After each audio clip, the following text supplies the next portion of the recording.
My name is Aiven O'Leary. I'm the general manager and the headjoint maker at the William S. Haynes Food Company.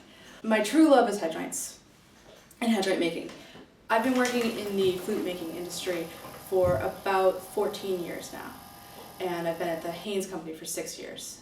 So in terms of my role as the general manager, I'm overseeing the general running of the shop. I'm making sure the production runs smoothly. I'm making sure people get what they need to do their jobs.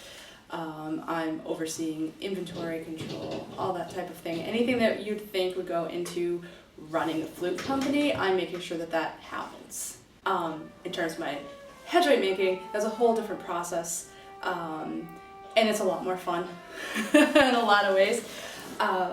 So a lot of people think of headjoints and they think it's not such a complicated part of the flute. Basically, it has three parts, and none of them move. It should be pretty simple. And it is in a lot of ways, but really what I do is I handcraft that hole that you blow into, which is a very, very complex shape. The geometry of it is very complex, so there's a lot of thinking, a lot of time that goes into getting that. In terms of my tools, those are also very simple tools. I'm using calipers, I'm using a steel scraper, which is really just sharp steel, and a mirror on a stick. So everything, like I said, is very, very basic, very, very simple,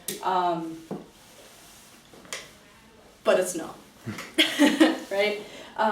So what I'll do is I take a head joint. This one's already cut, but I have to use my mirror to see what's going on the inside, and I hand cut it with this sharpened blade until it's the proper size and shape, and that's literally the easy part. So getting it to where I want it to go, that's the easy part, and after that I have to play it, and that's where the training comes in. I think it took me about maybe a year to learn how to use the tools and get the shape to where it was supposed to be, but another four years to maybe be an independent headjoint maker, and it's still like every day I'm learning more about the sound and more about what I can do with this. The whole point of my job is to make sure that the flute player can do what they want to do. It's to make sure that they can get a Haynes Sound, that they can get the best sound possible out of their whole Haynes flute.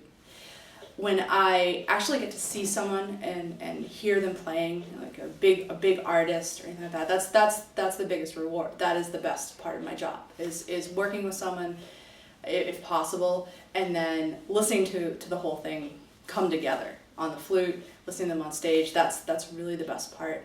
The primary goal for me is to get the best sound possible, and it's like a never-ending quest to get the best sound you can out of the head joint, and it's a balancing act. Learning where I have to stop. I've gone too far, and you don't know how far you can go before you go too far, right?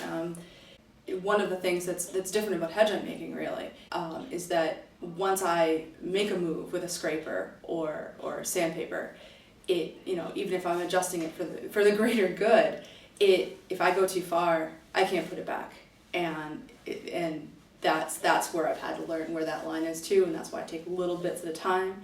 And if I do go too far, that can't go. No, it's not going to leave. We're going to keep that in, and so it's step by step, very meticulous process.